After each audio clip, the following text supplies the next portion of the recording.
It was supposed to be a routine hearing.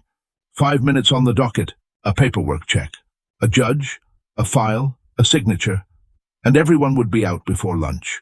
But on that gray, metallic morning in downtown Chicago, Courtroom 2A became the epicenter of something far larger, a confrontation between raw authority and a woman who refused to kneel before it. Jasmine Crockett had walked into many courtrooms before. As a seasoned defense attorney and former prosecutor, she could smell bias like blood in the water.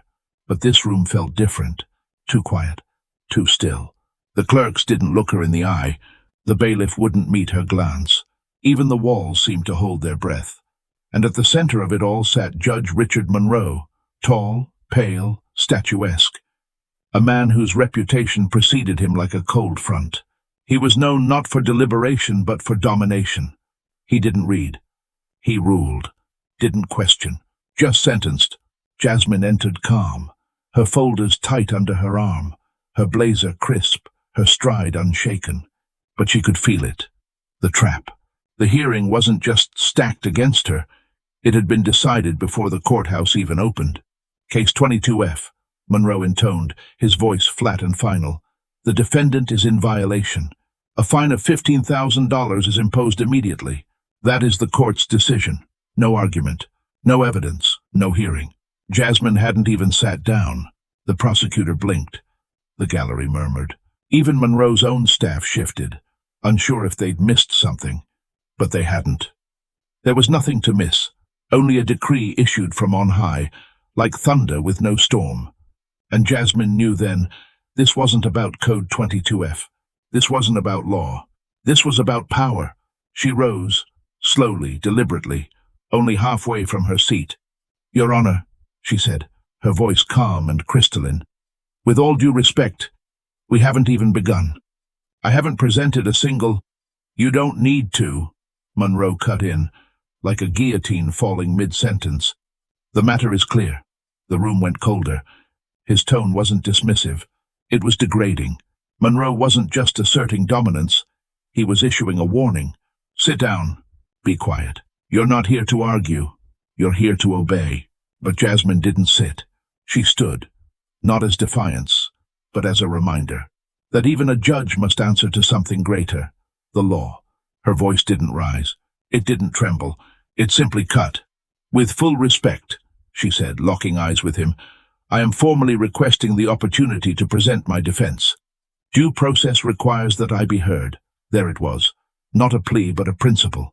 And Judge Monroe flinched. Not visibly, but Jasmine noticed. His jaw tightened. His fingers tapped once. A flicker of irritation crossed his eyes, then vanished behind the mask of authority. But the shift had begun. He leaned forward, elbows on the bench. "Ms. Crockett, this is not your stage. This is my courtroom. I will not entertain grandstanding or stall tactics." The words cracked like leather across the room. But Jasmine didn't blink, because she knew this wasn't about her case. It was about her presence, her poise, her refusal to be small. Monroe was trying to make an example of her. She was trying to make a record. And every injustice needs a record. She nodded once, calm, composed, then opened the folder on the desk like a general unrolling a battle plan. Jasmine laid the first document on the table with the precision of a surgeon. She wasn't here to argue with emotion. She came armed with precedent. "Your Honor," she began, her voice even, unwavering, "we're about to talk about the law you're choosing to ignore." She held up the first sheet like a scalpel. Sullivan v. State of Illinois, 2017. A defendant was fined under a local code. No photos, no inspection reports, no affidavit. Just the word of an officer. The appeals court reversed the ruling, declared it unconstitutional. They said, and I quote, "Where there is no evidence, there is no enforcement. The integrity of due process demands more than assumption." She let it hang in the air. No reaction from Monroe, so she pressed further. Henderson v. City of St. Petersburg, 2019. Another officer, another assumption. No timestamp, no record, just a claim.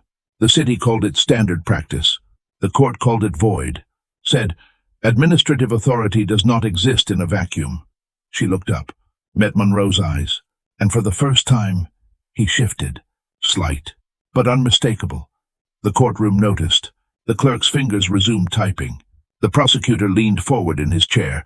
Jasmine stood taller, not out of pride but necessity. "You fined me $15,000, she said, voice now ablade. "Without hearing a word from me. Without seeing a single document. Just your word, Your Honor. That's not justice. That's authoritarianism in a robe." The gallery stirred. A wave of unease moved through the room. She tapped her file again. "These aren't theories. They're precedents. Binding. Real. This courtroom does not exist in isolation.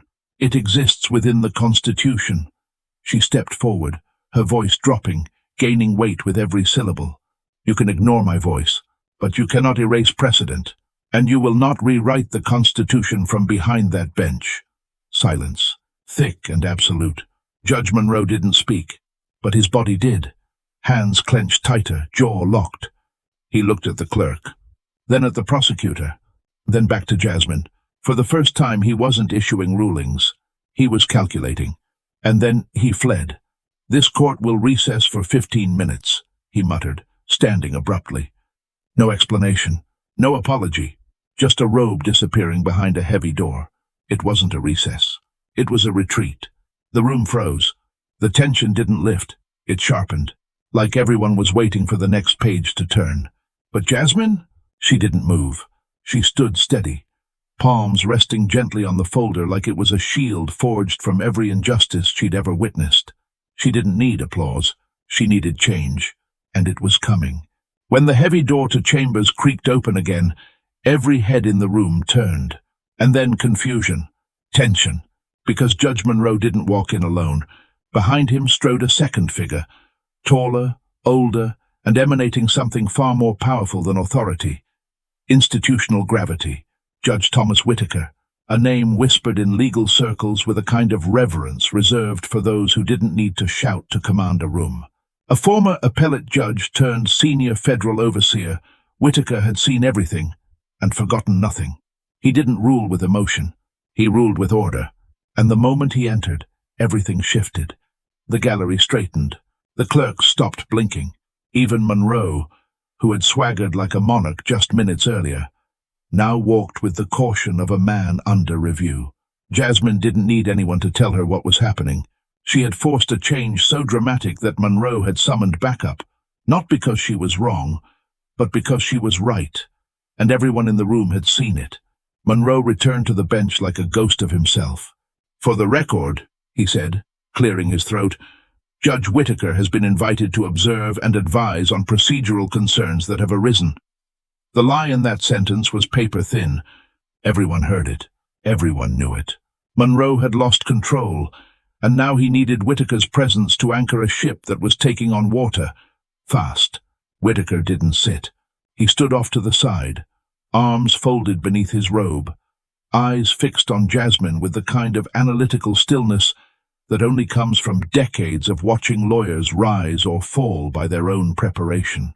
He didn't look hostile, but he didn't look warm either. He was studying her. Posture, voice, breath, silence. A test was coming, and Jasmine was ready. "Miss Crockett," Whitaker said, finally speaking.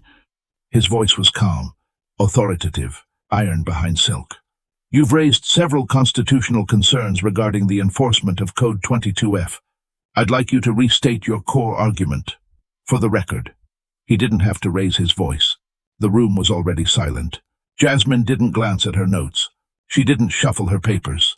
She just nodded once and replied with the poise of someone who had trained her whole life for this moment.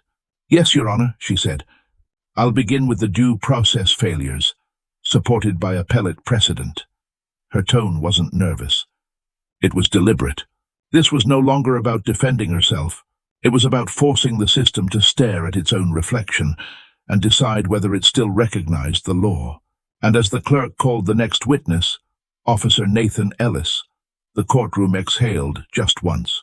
Because now the real cross-examination was about to begin. From the back of the courtroom, Officer Nathan Ellis stood. His posture was stiff with confidence, the kind earned from 2 decades of rarely being questioned. His uniform was immaculate, badge gleaming like it had just been polished for showtime. He looked like a man used to being believed. He took the stand, lifted his right hand, swore the oath with robotic precision, and sat down like he already knew how this would go. But Jasmine Crockett was not part of his script. She approached slowly, not to intimidate, to control the rhythm of the moment. "Officer Ellis," she said, her voice calm but razor-sharp, "you issued the citation that resulted in the $15,000 fine against me. Is that correct?" "Yes, ma'am," he replied, quick, like it was just another box checked. "And that citation was based on a violation you claim to have observed personally?" "That's right." She nodded slightly, as if allowing him to settle into comfort before the floor gave way. "Let's break that down," she said. "Did you take any photographs of the alleged violation?" "No, ma'am," he replied without hesitation. "Didn't need to." Jasmine let that hang in the air for a beat. "Then, did you file a detailed incident report?" "No." "Diagram?" "No." "Witness affidavit?" "No." "Time-stamped image? Surveillance footage? Any third-party verification?" "No, ma'am," he said again, this time with a slight shrug, the kind that said, "This is how we've always done it." "And were you alone at the time?" "Yes." She paused, not because she had to, but because the silence after that answer was more powerful than any objection. "So, to be clear," she said slowly, turning slightly toward the gallery, "you issued a $15,000 fine based entirely on your personal judgment, with no physical evidence, no documentation, and no witness to corroborate your account?" "Yes," he said again, but the tone was tighter now, less certain. Jasmine gave the faintest hint of a smile, not of triumph but precision. "I'm sure you believe your judgment is sound," she said, "but that's not the question. The question is, do you believe that your opinion, without any supporting documentation, is enough to override the due process rights of a citizen in a federal court?" Ellis blinked, shifted slightly. "I believe my experience allows me to make sound calls in the field," he replied defensively. "Calls, yes," Jasmine nodded. "But fines, penalties, life-altering consequences?" She turned toward the judges. "Your Honors, this is not enforcement. This is assumption. Officer Ellis didn't observe a crime. He interpreted one and treated that interpretation as law." She returned her gaze to the witness.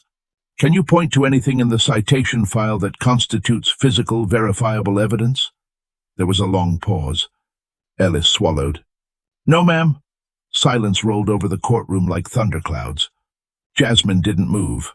She let the quiet speak, let the air fill with the weight of what had just been admitted under oath. Then she stepped toward the bench. "Your Honors," she said, her voice now low but charged with iron, "this officer just told you under oath that this entire case, this fine, this punishment, was based solely on his memory and judgment, not on evidence, not on measurable fact, just a feeling." She let that land. "Then the strike, and what he calls a citation, I call an opinion in uniform, a fine dressed up in personal belief." You could feel it, a crack in the walls. The gallery was completely still, but the electricity in the room surged. Monroe sat frozen. Whitaker leaned back slowly, the tips of his fingers pressed together. No one said a word. And Jasmine? She stepped back, not in retreat, in control. Jasmine turned back to the bench, her hand resting on the folder, now open like a case file, but in truth, it was more than that. It was a weapon. Her voice lowered, not out of fear, but because she wanted the room to lean in.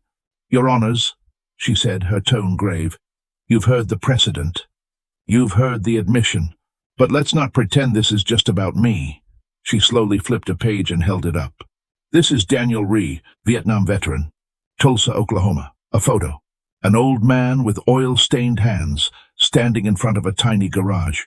He came home with shrapnel in his leg and a dream to fix cars for a living. Built his own repair shop from the ground up. Worked 20 years. No violations. One day the city emailed him. His business license had been suspended." She paused. The courtroom was dead silent. No misconduct. No warning. Just suspended. Because of a missing checkbox in an online form. Another pause. Slower this time. He appealed. No one would talk to him. Said the system flagged his account automatically. Customers vanished. Rent piled up. In 3 months, Daniel lost his garage, then his house. She closed the folder for a moment. 6 months later, the city admitted the mistake. Sent him a letter. 1 sentence. No signature. A breath moved through the room like wind through dry leaves. She opened the folder again. Flipped another page. Karen Bautista, Savannah, Georgia. Master electrician. Trained apprentices. 15 years in the field. She tapped the page. One day the municipal code changed. Suddenly her license didn't count anymore. Not by state standards, but by some internal city guideline. No notice, no recourse. Just rejection. Jasmine's jaw tightened. She couldn't work, couldn't inspect, couldn't pull permits. They told her to start over, like her entire career never existed. A pause. Then the knife. She asked for a hearing, filed a records request. They denied it, said the new policy was internal. The word echoed like a gunshot. Internal. Jasmine closed the folder again, and then quietly, carefully, she laid down the final page. James Weller, 62, retired trucker, Waco, Texas. She didn't show a photo this time. She didn't need to. He used his pension to buy a little plot of land. Built a cedar fence by hand. It was 17 inches over the invisible property line. She looked directly at Monroe. The city fined him over $10,000. When he asked for a survey, they told him, and I quote, "It's already been decided." A tremor moved through her voice. He tore the whole fence down. 2 days in the sun, by hand. Then they fined him again for incomplete demolition, because some of the posts were still in the ground. You could hear someone inhale sharply in the gallery. Jasmine didn't blink. This isn't about paperwork. It's about people. People crushed by invisible authority. By systems that don't listen. They decide, quietly, efficiently, and without evidence. She stepped forward again. I'm not just standing here for myself. I'm standing here for Daniel, for Karen, for James, for every person who didn't know how to fight back, who didn't have a folder full of precedent, who just paid the fine and disappeared. Her voice dropped to a whisper. That's how it survives. Not with violence, with silence. And then, the final blow. You don't need to fire bullets to break someone. Sometimes all it takes is a citation, with no proof, no hearing, and a gavel that never pauses to ask why. No one in the courtroom moved, not even Whitaker, because the system wasn't just being challenged, it was being seen. Judge Whitaker leaned back slightly, his fingers steepled beneath his chin. For a long moment he said nothing. Then, finally, his voice came, slow, deliberate, measured like a metronome of justice. I've heard enough. You could feel it in the air, a shift. Like the whole room leaned forward at once without moving. Miss Crockett is correct. Judicial discretion does not override constitutional standards. It cannot substitute fact with assumption. Not in this courtroom. Not in any courtroom. The words didn't just land, they struck. In this case, he continued, there is no supporting documentation, no corroborating witness, no substantive evidence to justify the penalty. The officer's testimony, while perhaps given in good faith, does not meet the evidentiary threshold required for enforcement. Whitaker paused, not for drama, but for precision. This court cannot and will not uphold a $15,000 fine based solely on personal interpretation. If we do, we set precedent, not for justice, but for unchecked power. You could have heard a pin drop. Monroe didn't move. His face was frozen in a brittle mask, his hands clasped tightly as if trying to hold on to the last threads of his control. Then came the sentence. This court finds insufficient evidentiary support to sustain the penalty imposed under Municipal Code 22F. Accordingly, the fine is vacated. The charge is dismissed. The words echoed like bells. No one clapped. No one cheered. But the silence itself was thunder. And Jasmine? She didn't flinch, didn't smile, didn't celebrate. She simply stood there, steady, dignified, as if she had expected this outcome all along. Because she had. Not because the system worked, but because she had forced it to.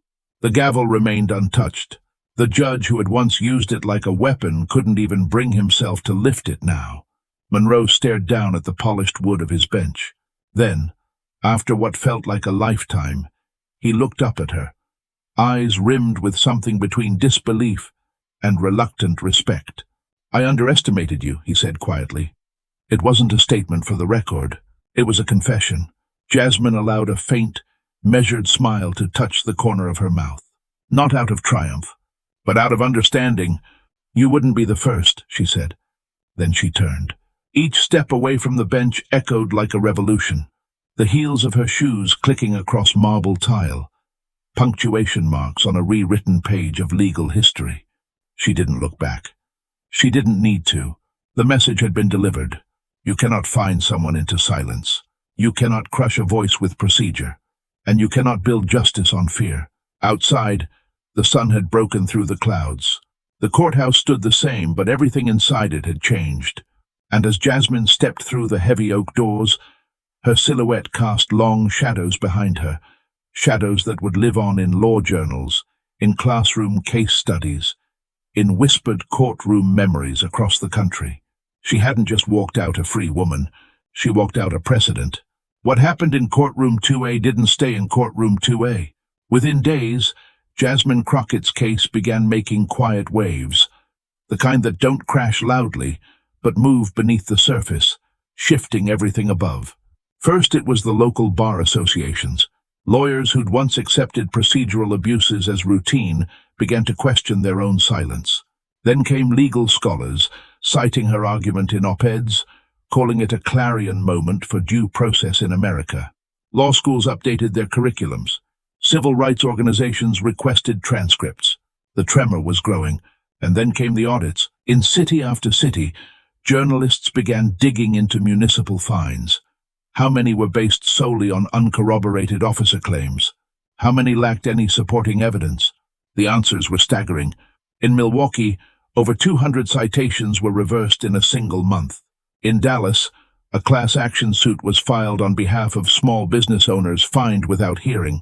In Florida, local councils were forced to hold emergency meetings after public outrage over arbitrary enforcement erupted at town halls. What Jasmine had done in that courtroom, standing calmly with precedent in her hand and truth in her voice, was now reshaping the conversation around administrative justice. She didn't ask for a spotlight. She didn't call herself a hero. But when systems break quietly, you don't need fireworks. You need someone who refuses to look away. Jasmine's case became required reading in legal ethics seminars, a precedent for not just how to defend a case, but how to confront a culture. In time, new policies were adopted. Every fine above a certain amount now required physical evidence. Officers were trained to document before citing. Citizens were granted access to expedited hearings with neutral reviewers. And through it all, Jasmine Crockett remained exactly who she had been that day. Measured, focused, unshaken. She didn't build a career on outrage. She built it on justice. Not the kind that makes headlines, the kind that holds power to account. And for the thousands who had been quietly crushed, the single mothers, the veterans, the small shop owners, her stand became a signal fire, that someone saw them, that someone spoke for them, that someone told the system, not anymore. Because justice is not the silence of a closed file. It is the sound of footsteps leaving a courtroom, unbroken,